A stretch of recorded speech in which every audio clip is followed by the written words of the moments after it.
ఈరోజు ఈ రమేష్ యాదవ్ గారిపైన వేల్పుల రాము గారిపైన దాడి జరిగిన తరువాత ఒక శాంతియుత ర్యాలీ చేసింది వైఎస్ఆర్సీపీ.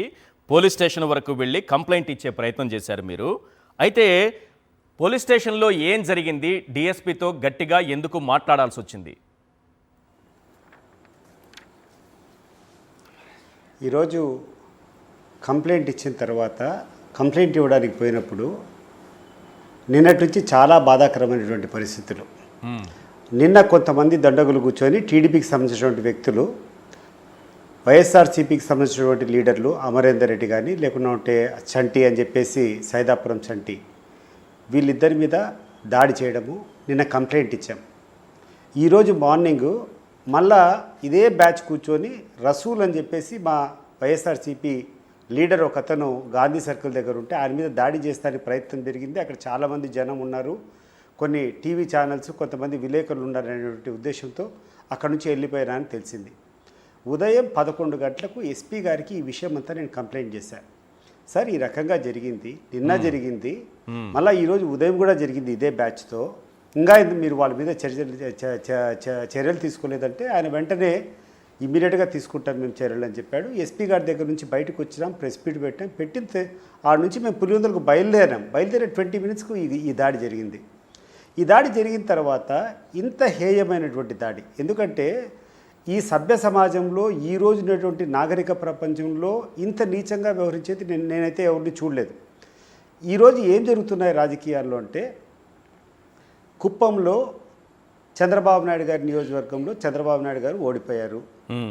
ఈరోజు ఆ సెంటిమెంట్ చంద్రబాబు నాయుడు గారికి కానీ లోకేష్ గారిని తీసుకొని పోయి, మీకు అక్కడ జరిగింది కదా, మేము ఇక్కడ దానికి ప్రతీకారం తీరుస్తాము, ఇక్కడ వాళ్ళకి ఏ రకంగా జరిగిందో మీకు ఇక్కడ చేపిస్తాము, మేము ఇక్కడ గెలిచి వీళ్ళ మీద ప్రతీకారం చూపిస్తామని చెప్పి ఇక్కడ ఉన్నటువంటి స్థానిక నాయకులు లేనిపోటి అబద్ధాలన్నీ అక్కడ చెప్పి ఒక సెంటిమెంట్ లేపించి ఒక ఆశ కల్పించినారు.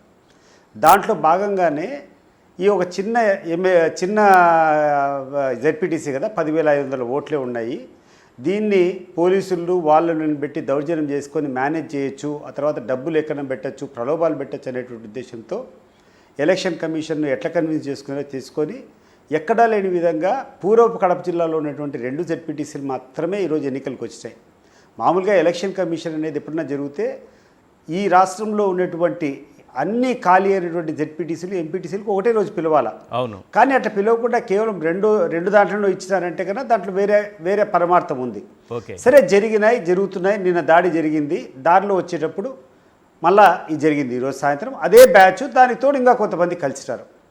ఆ విషయాన్ని మేము రిప్రజెంట్ చేసేదానికి డిఎస్పీ గారి దగ్గరికి పోయినప్పుడు డిఎస్పీ గారు ఎంత హేళనగా మాట్లాడంటే, మీకు గతం కంటే మేము బెటర్ పోలీసింగ్ చేస్తున్నామని మాట్లాడాడు. గతం కంటే బెటర్ ఒకటి మేము ఆడిపోయి మేము ఈరోజు పోయింది, నిన్న దాడి జరిగింది, నిన్న దాడి జరిగినటువంటి దుండగులే ఈరోజు కూర్చొని ఉదయం ఒకసారికి రెక్కీ చేశారు, మళ్ళీ మధ్యాహ్నం లోపల ఇంకొకరి మీద తీవ్రంగా దాడి చేశారు. ఎక్కడికి దారి తీస్తుంది ఇదంతా? నిన్న జరిగిన వాళ్ళు, నిన్న దాడి చేసే వాళ్ళని అరెస్ట్ చేసింటే ఈరోజు ఆ పరిస్థితి వచ్చేది కాదు కదా. పోలీసులు సక్రమైనటువంటి సమయంలో యాక్షన్ తీసుకునింటే వాళ్ళు స్ట్రిక్ట్గా ఉంటారు, ఏ దండగులు వదిలిపెట్టమంటే ఇటువంటి అరాచకాలు పురోగతిలో జరిగేటువంటి సమస్య లేవు. కేవలం పోలీసులు మాకు చుట్టాల మాదిరి వ్యవహరిస్తారనేటువంటి ఫీలింగ్ ఇవ్వడం వల్లనే జరిగింది. దానికి తోడు మేము రిప్రజెంటేషన్ ఇవ్వని పోయినప్పుడు ఈయన కూర్చొని మాట్లాడుతూ, సరే రిప్రజెంటేషన్ ఇచ్చినా కూర్చొని లేదు చేస్తామని చెప్పొచ్చు, గతం కంటే మేము చాలా బెటర్గా చేస్తామని మాట్లాడాడు. మాట్లాడినప్పుడు నాకు చాలా హార్ట్ బర్న్ అయింది. ఎందుకంటే అయ్యా, మేము ఇబ్బందులు పడిపోతున్నాం, ఈరోజు అరిచేతిలో ప్రాణాలు పెట్టుకుంటున్నాం, సామాన్య వ్యక్తులు మేమంతా, మాకేం పోలీస్ ప్రొటెక్షన్ లేవు, మాకు రక్షణ కల్పించాల్సింది ఈ పోలీస్ వ్యవస్థ. ఇట్లాంటి వాళ్ళే కూర్చొని రాజకీయ స్పీచ్ ఇచ్చినట్టు గతంలో ఇతను ఏం జరిగిందో ఇతనికి ఏం తెలుసండి? గతంలో ఇతను ఏమైనా డిఎస్పీ, గతంలో పులివెందులు ఏం జరిగినా ఇతను తెలుసా? ఇతను వచ్చి ఒక సంవత్సరం కూడా కాలే, ఈ 9 నెలలు 8 నెలలు అయింది. ఈ 8 నెలల గురించి మాట్లాడితే ఏమన్నా మాట్లాడచ్చు, కానీ గతం గురించి అతను మాట్లాడడం అంటే రాజకీయాలు ప్రస్తావన చేయడమే కదా, ఒక రాజకీయ స్పీచే కదా. దానికి నేను కొంచెం డిస్టర్బ్ అయినా. దట్ ఈస్ నాట్ ద వే. ఈరోజు ఇంత ఇబ్బందులు పడుకొని ఈరోజు ప్రజల యొక్క ప్రాణాలు, వాళ్ళ యొక్క మానాలు ఈరోజు ఈ రకంగా స్టేక్లో ఉంటే, ఒక ఎమ్మెల్సీ కార్ మీద, అది ఒక ఎమ్మెల్సీ మీద దాడి చేసుకొని ఆయన కాలు బలగొట్టి వెనకలు ఉన్నటువంటి రామలింగారెడ్డి అనేటువంటి వ్యక్తి మీద దాడి చేసి దానికంటే ముందు రోజు కూర్చొని దాడి చేయడం, ఇవన్నీ పర్యావసనం చేస్తుంటే చాలా ఈరోజు నిజంగానే అది దాడి వరకే చూస్తారా, హత్యాయత్నంగా చూస్తారా? స్థానికులు చెప్తున్నది ఏంటంటే ఈ గ్రామంలో జరిగింది కాబట్టి కాస్త జనం ఉన్నారు కాబట్టి వదిలేశారు, లేదంటే ఇది ఏదైనా నిర్మానుష్య ప్రాంతంలో అయితే వాళ్ళు కొడుతున్న ఆవేశం చూస్తే మాత్రం ఇద్దరి ప్రాణాలు తీసేవాళ్ళు అన్నట్టుగా చెప్తున్నారు. ఇప్పుడు ఒకటి ఈశ్వర్ గారు, స్పష్టంగా నాకేమర్థమవుతా ఉందంటే ఈరోజు ఇక్కడటువంటి పరిస్థితుల్లో ఇదంతా వైఎస్ఆర్ కాంగ్రెస్ పార్టీకి కంచుకోట. రాజశేఖర రెడ్డి గారి దగ్గర నుంచి ఆ తర్వాత ఈరోజు జగన్మోహన్ రెడ్డి వరకు పెట్టని కోట ఇవి. ఎన్నిసార్లు ప్రశాంతంగా ఓటింగ్ జరిగినా కూడా ఇక్కడ 25% లేదా 30% కంటే ఎక్కువ తెలుగుదేశం పార్టీకి ఓట్లు వచ్చిన సందర్భం లేదు. దీన్ని ఎట్లయినా గెలుచుకోవాలా, దీన్ని ఏదైనా చేయాలంటే ఇక్కడ లా అండ్ ఆర్డర్ డిస్టర్బెన్సెస్ తీసుకొని రావాలా. ఒక ప్రయోజనం ఏంటంటే ప్రజలంతా భయపెడితే కదా మిగతా వాళ్ళంతా సరెండర్ అయితే అనేది ఒక స్ట్రాటజీ అయితే, వీళ్ళని రెచ్చగొడితే వీళ్ళు కూడా ఏదో ఒకటి రిటాలియేషన్ చేస్తే వీళ్ళందరినీ తీసుకొని వచ్చి జైల్లో పెట్టాలా.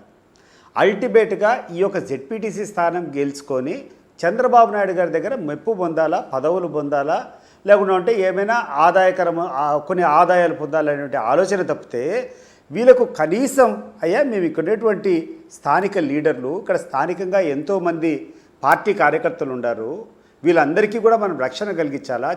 చెడు సాంప్రదాయాన్ని మనం సృష్టిస్తే రేపు వీళ్ళందరికీ ఎవరు సంరక్షణ కల్పిస్తారనేటువంటి విచక్షణ లేకుండా మా స్వార్థం మాకు ముఖ్యము, మేము ఈరోజు చంద్రబాబు నాయుడు మెప్పు తెచ్చుకునే దానికి మేము ఏమైనా చేస్తాము, మాకు పదవులు వస్తాయి, లేకుండా అంటే మాకు 4 రూపాయలు డబ్బులు సంపాదించుకునే దానికి ఆదాయ వనరులు వస్తాయని చెప్పి కొంతమంది చేసేది చాలా దారుణంగా ఉంది. దీనివల్ల నష్టపోయేది భవిష్యత్తులో ఎవరన్నా ఊరుకుంటారండి? ఇంత ఘోరంగా జరిగితే రేపు వేరే వాళ్ళు ఊరుకుంటారా?